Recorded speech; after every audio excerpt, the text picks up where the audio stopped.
అరే మామ, welcome to the video part. అరే మామ, ఈరోజు మనం ఏఐ అంటే ఏంటి, జనరేటివ్ ఏఐ అంటే ఏమో తెలుసుకుందాం. అలాగే ఇది బ్యాక్ ఎండ్లో ఎలా వర్క్ అవుతుందో కూడా చూద్దాం. రెడీగా ఉన్నారా మామ? Let's go. ఏఐ అంటే ఏంటి? ఫస్ట్, ఏఐ అంటే ఆర్టిఫిషియల్ ఇంటెలిజెన్స్. ఇది ఒక కంప్యూటర్ సైన్స్ బ్రాంచ్ మామ. ఇది ఇంటెలిజెంట్ ఏజెంట్ని క్రియేట్ చేయడం కోసం డిజైన్ చేస్తారు. ఎగ్జాంపుల్ ఆఫ్ ఏఐ, హ్యూమన్ ఎలా థింక్ చేస్తాడో అలానే ఏఐ ఏజెంట్ కూడా థింక్ చేసి వర్క్ చేస్తుంది. ఏఐకి మనం గోల్ ఏంటంటే మనిషిలాగా ఆలోచించడం, డిజైన్ చేయడం, డెసిషన్ తీసుకోవడం, పనులు చేయడం, ఇలాంటివన్నీ చేయడం కోసమే ఏఐని క్రియేట్ చేశారు. జనరేటివ్ ఏఐ అంటే ఏంటి? జనరేటివ్ ఏఐ అంటే ఏంటంటే ఇది ఏఐ ఒక స్పెషల్ బ్రాంచ్ మామ.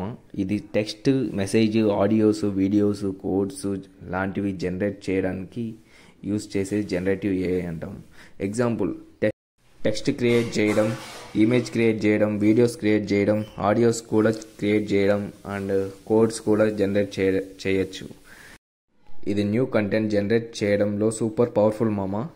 సింపుల్గా చెప్పాలి అంటే ఏఐ అంటే మిషన్ని స్మార్ట్గా చేయడం, జనరేటివ్ ఏఐ అంటే మిషన్తో న్యూ కంటెంట్ని క్రియేట్ చేయడం.